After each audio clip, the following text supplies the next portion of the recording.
Very well, that is business for you, but we go back to Nakuru County and touch base with our senior reporter Francis Ontomo following up on the incident at Utumishi Senior School. Good afternoon, Ontomo. A lot has happened since morning. What's the latest? It's after devastation here at the Utumishi Girls Academy. We've been here a couple of hours, and what we are witnessing here is unfathomable. Families have come here, and they've come here in droves. What we are witnessing here is a sea of humanity. Parents who are here asking hard questions on what is happening. The latest that we can tell you right now is the fact that the bodies are yet to be removed from the dormitory. So as we speak, the names haven't been officially given to the parents.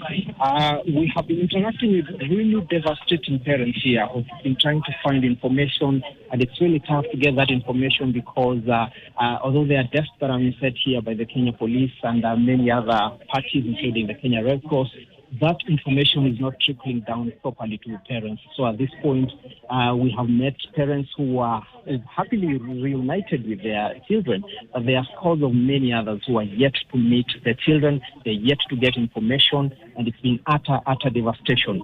And one of the most chilling stories that we've captured here, Seto, is of a child who has just lost her mother and through a very devastating road accident. These parents were on their way here to Utumishi Girls to come and know the whereabouts of their child.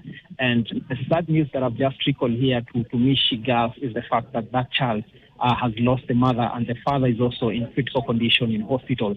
So those are the sad tales that we are capturing here. It is really an emotional day outside here. We are trying to find as much information as we can.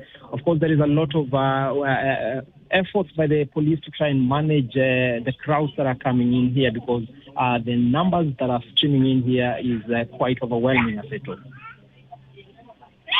Thank you very much, Ontomo. Perhaps if I could ask a follow-up question, what's the security like in the school as we speak at the moment, and in terms of follow-up and tracing, is there a dedicated desk for that purpose? Well, yes, there seems to be a bit of order in terms of the Kenya Red Cross. They've set their tents here. Of course, they are the main people trying to offer counseling and support to families that are coming here. In terms of security, there is tight security. Of course, this school is closely affiliated with the Kenya Police, and therefore there is tight security. Police are all over trying to control crowds. A few moments ago, we saw a chopper hovering above the skies here, and there are indications that some high-profile government official could be making his way here.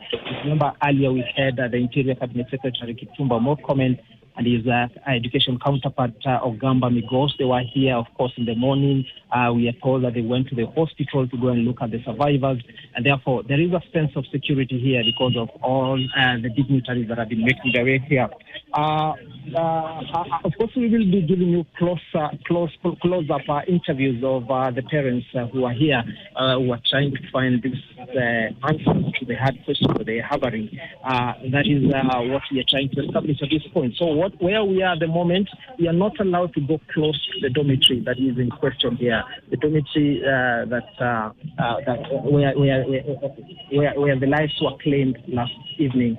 So we are not allowed to go there. We cannot relay pictures of that location. We have been pushed to the peripheries, and that is where we are reporting from. But we are hoping that at some point we'll be allowed to go closer there. And of course, the reason is obvious. They are trying to manage that area because the bodies, as I had indicated earlier, are yet to be removed from the dormitory.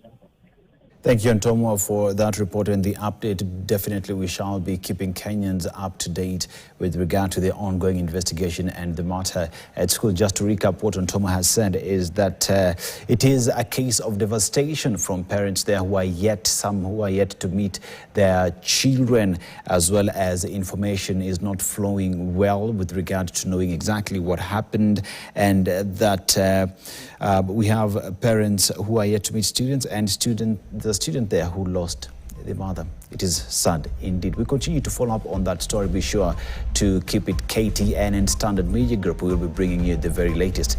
My name is Dennis Aseto. Our sign language interpreter is Angel Lois. To the parents and Kenyans, we say pole sana. Enjoy the rest of your viewing.